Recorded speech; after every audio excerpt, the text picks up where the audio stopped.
saya banggakan, yang saya muliakan para imam se-Provinsi Maluku Utara yang hadir pada siang hari ini, yang saya hormati Pak Kanwil Kementerian Agama Provinsi Maluku Utara, yang saya hormati Pak Ketua MUI Majelis Ulama Indonesia Provinsi Maluku Utara, dan yang saya hormati Ketua Dewan Masjid Provinsi Maluku Utara, dan sahabat-sahabat saya Kepala Kantor Kementerian Agama se-Provinsi Maluku Utara yang hadir, tokoh agama, tokoh masyarakat yang hadir pada siang hari ini, pimpinan APD.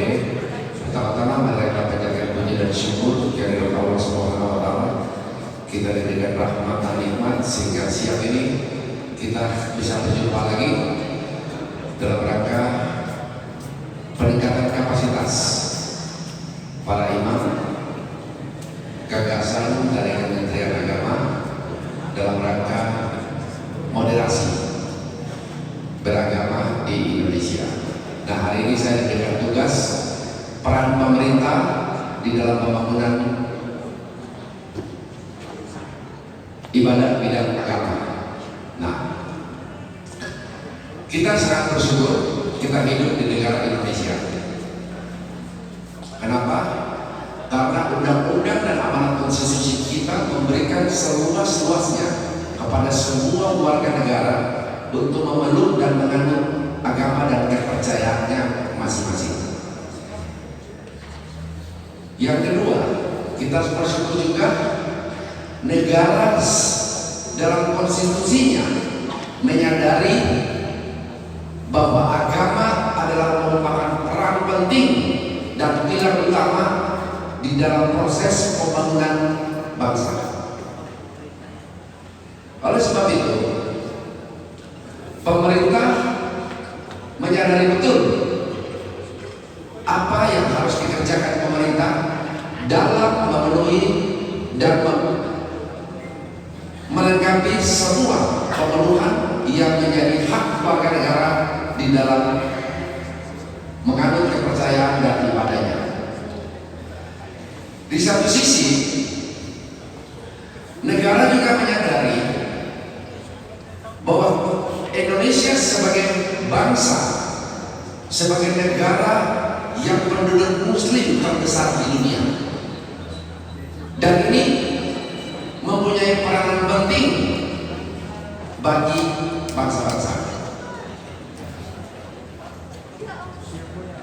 Negara juga menyadari betul bahwa kemerdekaan Republik Indonesia bukan hanya sekedar tentara, tetapi kemerdekaan ini direbut bagian yang tidak terpisahkan oleh peranan para imam, para ulama yang ikut berperan dalam memperebutkan Indonesia.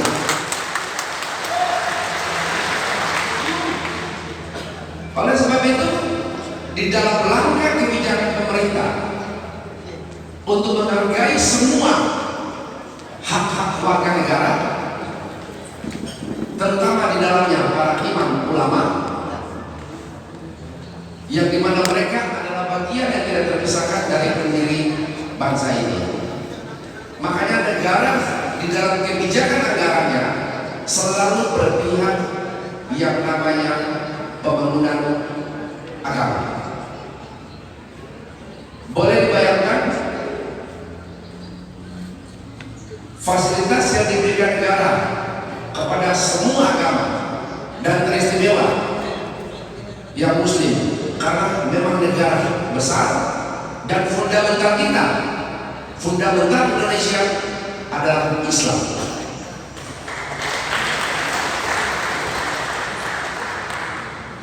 Untuk memperkokoh NKRI, untuk memperkokoh ukhuwah Islam, negara memberikan berbagai macam fasilitas dalam pelaksanaannya. Saya rincikan satu. Semua provinsi pasti dibangun masjid raya.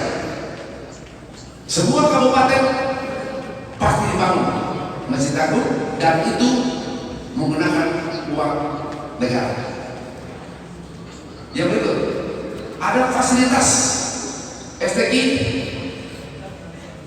difasilitasi pemerintah, MTQ difasilitasi pemerintah, semua yang menunaikan ibadah ke tanah suci difasilitasi pemerintah. Berbagai macam kebutuhan yang menyangkut beribadah semuanya negara intervensi. Karena negara, pemerintah menyadari betul bahwa membangun sebuah bangsa bukan sekedar bangunan, tetapi yang paling sulit adalah bagaimana kita membangun karakter, kita membangun moral, kita membangun iman dan takwa. Dan itu adalah tugas para imam, para pemuka-pemuka agama, para pendeta, bukan pemerintah. Makanya di dalam konstitusi, pemerintah tidak bisa menahan hak orang beribadah. Saya di sini berkali-kali saya bilang, tugas saya hanya memfasilitasi, bukan mengatur. Di dalam beribadah, semua wilayah masing-masing sesuai dengan kitab suci masing-masing yang dianutnya. Makanya Imam Masjid Agung di sini, semua pengurus kurang lebih berapa, ada 13 orang, tidak ada satu yang saya tentukan, semuanya saya serahkan kepada pansel. Jadi tidak ada yang disebut keputusan politik di dalam rumah ibadah, tidak boleh. Kenapa tidak boleh keputusan politik di dalam rumah ibadah?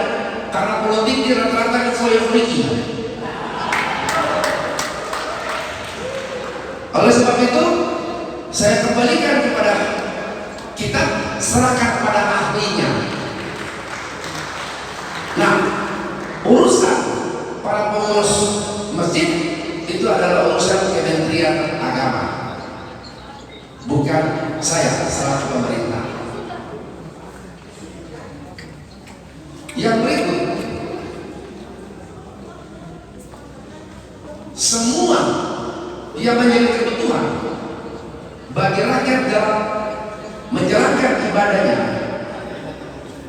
negara memberikan ruang di dalam kebijakan anggarannya, ada nomenklatur, ada postur anggarannya. Boleh dibayangkan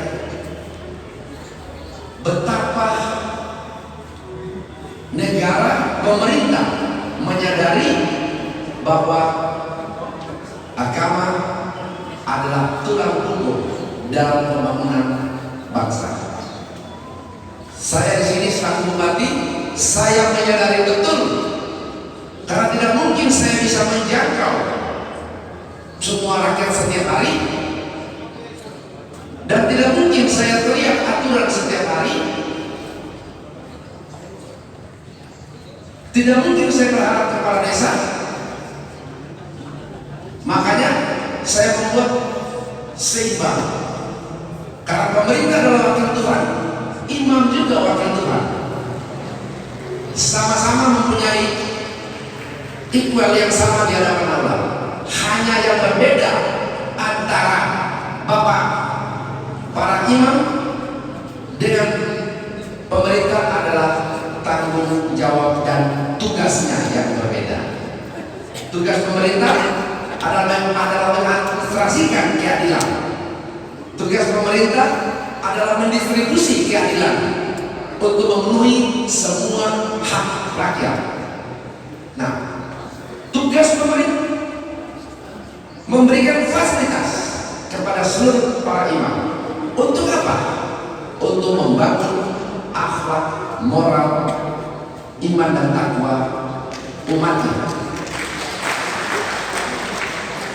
Kalau peran imam mampu membuat semua jamaah bertobat, pemerintah bubar terbata. Kenapa? Karena ada yang korupsi lagi. Karena mereka takut akan Allah. Yang menjadi masalah korupsi masih terjadi, masa bodoh masih terjadi, karena mereka lebih takut dunia daripada Allah SWT, Tuhan yang Maha Esa. Ini problemnya. Jadi problem dari kita sebuah daerah, sebuah bangsa, terjadi kemunduran, ketidakmajuan, bukan kesalahan semata-mata pemerintah, tapi peranan iman itu jauh. Jadi jangan saling menyalahkan. Kalau masih ada masyarakat yang suka berbohong, yang suka mencuri, seperti yang tadi dibilang Pak Kabir, kira-kira yang salah bupati ke yang salah imam? Halo, halo, halo Pak. Seandainya contoh ada Pak Kuwais lawan Pak yang mau mabuk, kira-kira yang salah bupati kan? Yang salah Pak Kuwais? Nah, disinilah letaknya. Mari kita sama-sama menghormati tugas dan tanggung jawab kita masing-masing. Tugas pemerintah adalah membangun infrastruktur, memfasilitasi semua wilayah umat warga negara untuk menganut kepercayaannya. Para imam bertugas untuk merubah jemaahnya masing. Nah, kalau semua imam berperan penting, dengan sendirinya pasti aman, semuanya pasti damai. Kepala daerah pun imam berjamaah. Bupati kalau masih di rumah ibadah, masuk ke masjid, masuk ke gereja, tunduk pada imam dan pendeta. Jadi lebih tinggi sama kita. Ayo, yang lebih tinggi sama.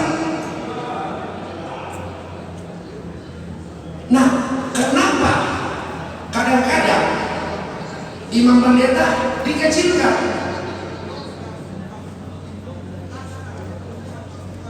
Sebenarnya mau dia mengecilkan diri, mau dia merasa kecil. Imam, kepala dinas, bupati, mau presiden sama. Nah, tugas dan peranan inilah yang menjadi harapan pemerintah. Tentu semua mengambil porsinya dan tanggung jawabnya. Nah, yang menjadi masalah di dalam pelaksanaan ibadah, dalam mengurus rumah ibadah, seringkali orang lebih takut orang daripada Allah, dan seringkali kita berperan mengambil tugas dan tanggung jawab kita lebih mengedepankan agama daripada Allah. Saya mau beritahu,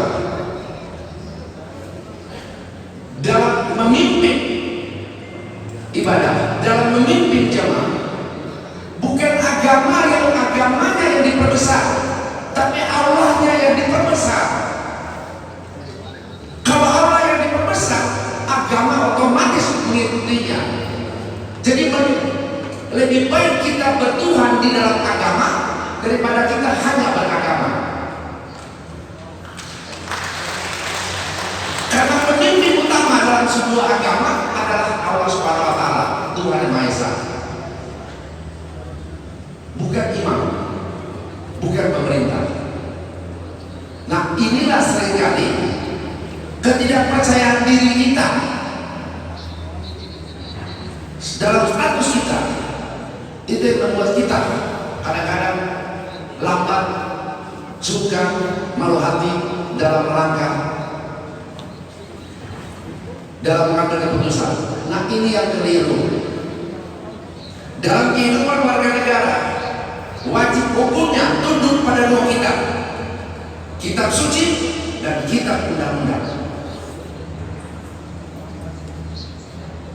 Kalau dua kitab ini bisa kita tunduk, maka insya Allah negeri kita akan aman, negeri kita akan damai, dan dipastikan semuanya pasti sejahtera.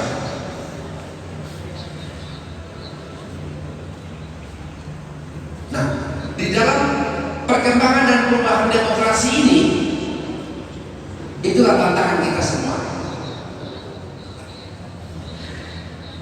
Karena hari ini rakyat diberikan kedaulatan di dalam memilih kepala pemerintahannya.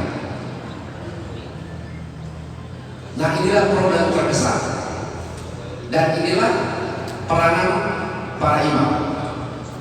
Nah, oleh sebab itu pada kesempatan ini para imam semua harus mampu memberikan kesadaran kepada umatnya. Para pendeta harus memberikan kesadaran pada jemaatnya untuk betul-betul takut akan Allah, takut akan Tuhan. Ini jauh lebih penting.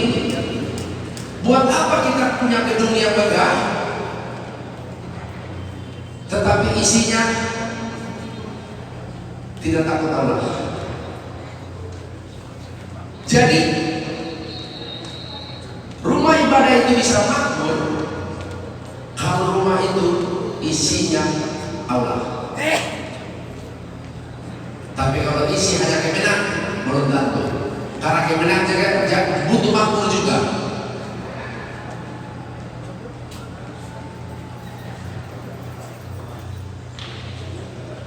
Oleh sebab itu, dalam pelaksanaan saya menyadari betul tugas saya selaku pemerintah. Makanya di Morotai semua yang menjadi hak warga Morotai dalam melaksanakan ibadahnya sebagai pelayan masyarakat, saya wajib hukumnya untuk memberikan yang terbaik. Karena itu perintah. Perintah dari mana? Perintah dari kitab suci. Karena Allah memerintah untuk wajib memenuhi semua kebutuhan umatnya. Bukan bupati, kita semua pun diperintah untuk menolong semua orang yang memerlukannya, yang menyambut kebutuhan, bukan keinginan. Nah, rata-rata yang baritu ini keinginan. Kalau di Morotai ini yang baritu keinginan, tapi kalau kebutuhan sudah selesai sebenarnya. Nah, mau tahu yang keinginan mana yang paling banyak tuh? Masyarakat di bawah tidak banyak permintaannya. Yang banyak ini di atas ini. Kau sedikit bawah nama Tuhan sebar. Nah, inilah tugas para imam. Nah, di Morotai sebagai pemerintah daerah sesuai amanat konstitusi, negara harus menjamin, maka secara otomatis semua rumah ibadah harus menjadi tanggung jawab pemerintah. Kalau di Morotai dulu saya kasih uang jasa, tapi karena banyak telah selesai, akhirnya saya lupa. Sekarang saya kirim material saja, kirim dari bahan semua. Alhamdulillah, kayak keramik semua sudah saya kasih, semen semua saya kirim sudah, terserah. Itu sudah urusan panitia rumah ibadah. Kadang-kadang tuh paksa lagi, cepat selesai. Nah, kadang-kadang hanya euforia. Sekarang di sini Pak semua saya kasih, lambat juga kerjanya. Nah, di sini kenapa saya pelajari? Oh, ini panitia juga di ada antara beres nih. Kadang panitia mau nih kalau bisa bikin 10 tahun, kalau bisa diambil kanda. Atau 5 pemilihan umum, supaya semua calon datang kesempatan. Nah, ini kan juga tidak bagus. Nah, jadi kalau kita betul-betul fokus itu, makanya kadang-kadang pemerintah melihat, wah ini juga terlalu serius. Jadi kadang-kadang menyalahkan, jangan begitu. Saya melihat sendiri di sini, tapi ada yang serius. Dibantu setahun jadi, ada yang dibantu 6 bulan jadi, ada yang dibantu setahun lebih jadi, tapi ada juga yang dibantu sampai sekarang belum ada yang jadi. Siapa tahu dokter kesehatan ini. Nah, ini berarti oknum. Nah, kalau sudah bicara oknum, tugasnya para imam. Nah, semua fasilitas. Nah, bagaimana supaya imam ini bisa kokoh? Maka imam tidak boleh hidup dari minta-minta, tidak boleh. Pendeta tidak boleh hidup dari minta-minta. Kalau jamaah mau kasih, alhamdulillah. Tapi kalau tidak, kepala rumah ibadah harus berdiri kokoh. Supaya kokoh bagaimana? Pemerintah harus intervensi. Nah, kalau di sini diberikan honor. Ada imam di Morotai terhadap dorang dipegang ATM. Imam di Morotai semua pegang ATM. ATM ada pada buka rumah hampir semua. Jadi tiap awal bulan ATM masuk. Jamaah yang cari pendorang sekarang minta 2 bulan pada dapat itu semua imam pendeta diberikan fasilitas pada makam. Semua diberikan fasilitas yang menunaikan ibadah haji, umroh. Kalau yang sudah agak tua diserahkan untuk ikut umroh karena antrinya terlalu panjang. Dan alhamdulillah semua sudah diberikan fasilitas kecuali ada 1-2 yang tidak mau. Tapi secara prinsip pemerintah bertanggung jawab. Termasuk rumah tinggal pun diurus pemerintah. Butuh semen, semuanya diurus. Sehingga para imam pendeta rumahnya layak. Karena itu apa? Harkat dan martabatnya tokoh agama di desa. Nah, kadang ada protes dari masyarakat, Pak Bupati tidak adil. Nah, saya bilang begini, kenapa saya harus prioritas rumah kepala desa, rumah BPD, rumah para imam, para pendeta? Kenapa? Karena ini ikonnya desa, tokohnya desa. Kalau ada tamu dari luar datang, kok kira-kira kalau menumpang buang air kecil, kok rumah tak layak, kamar mandi tak ada, kira-kira yang mau siapa? Nah, akhirnya ya masyarakat akhirnya menyadari itu. Sekarang para mereka kasih ingat, Bupati, pendeta ini rumah belum jadi, Pak Imam ini rumah belum jadi. Nah, jadi kesadaran. Nah, ini harusnya seimbang. Tugas serta menjawab para masyarakat, tokoh agama, para imam, pendeta, pemerintah. Kalau kita tahu masing-masing fungsi, alhamdulillah semua itu baik. Nah, peranan penting dalam semua urusan agama di sini NU itu kantornya di atas, Muhammadiyah kantornya di atas, MUI kantornya di atas, semua BKP, Majelis Taklim, dan semua diberikan fasilitas mobil. Semua urusan agama, Basnas urusan agama, semua diberikan fasilitas kendaraan roda 4. Supaya kenapa? Dalam memfasilitasi rakyatnya untuk urusan agama bisa lancar. Lancar saja mau orang pemalas sambayar, mau pelita lancar, ya. Nah, oleh sebab itu, poin yang paling penting di mana? Untuk semuanya bisa seimbang, warga bisa mendapatkan haknya, pemerintah bisa menjalankan dengan baik dan benar. Masing-masing tahu tugasnya. Tugas para imam pendeta adalah membuat rakyat itu hidup benar, hidup takut akan Allah. Yang suka berbohong bertobat, yang suka selingkuh bertobat, yang suka mabuk bertobat, dan lain sebagainya. Ini penting. Sebaliknya pemerintah kerja benar. Nah, yang menjadi masalah dalam proses demokrasi hari ini, agama dipakai sebagai instrumen politik. Akhirnya benar jadi salah dan salah jadi benar. Saran saya, himbauan saya selaku pemerintah, berpatokanlah pada kiblat yang sebenarnya, yaitu kitab suci. Benar adalah benar, salah adalah salah. Kalau di politik, salah jadi benar, benar jadi salah, tergantung siapa yang kasih hukuman, biar salah dia benar. Nah, ini salah siapa?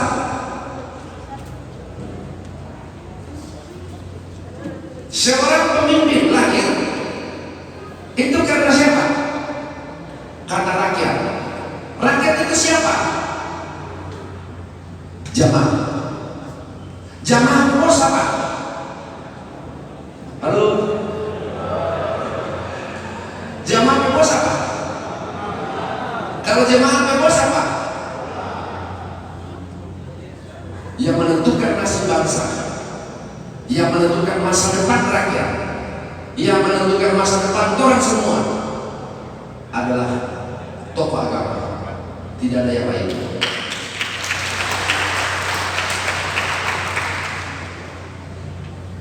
Disinilah kita semua harus merenungkan diri. Saya kemarin baca, lo kenapa kebijakan ini di sini tidak ada, di sini ada, di sini ada, saling berbeda. Padahal aturannya satu, aturannya sama. Indonesia di aturan itu sama. Kenapa ada yang bikin, ada yang tak ada? Problemnya di mana? Problemnya di para imam dan pendeta. Problemnya di salah pilih.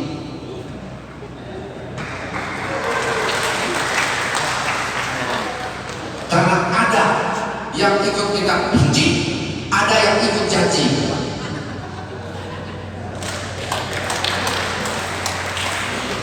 Pas dong jadi, baru kasih salah. Nah, kira-kira kalau menepi ikan diuji, kok ikan habis apa yang salah? Halo? Nah, oleh sebab itu, para tokoh agama, para imam harus tahu bahwa negara ini terbentuk karena ada tokoh agama. Nah, kalau kemerdekaan saja tokoh agama mengambil peranan penting, maka mengisi pembangunan tokoh agama juga harus mengambil peranan penting. Itu jauh dari penting. Kalau itu sudah menjadi kesatuan tekad berdasarkan kitab suci, benar adalah benar dan salah adalah salah, maka insya Allah tidak ada lagi berbeda antara sana dan sini, pasti sama. Karena apa? Karena Tuhannya sama, nabinya sama. Kenapa turun beda-beda? Halo? Nah, oleh sebab itu, sebagai pemerintah, harapan saya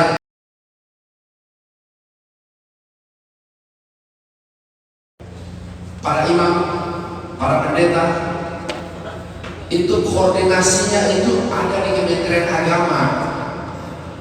Jangan koordinasinya di partai politik. Dan dia yang jujur menjadi logoya. Karena kenapa? Karena politik itu adalah kepentingan. Nah, kepentingan itu selalu apa? Mengalahkan segala cara. Apalagi dong selalu pakai itu. Ada, dong bilang ada ayat itu.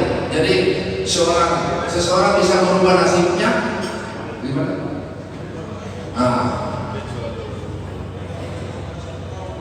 Iya, Allah tidak merubah suatu kaum kecuali kaum itu merubah nasibnya sendiri. Itu perlu pakai segala cara.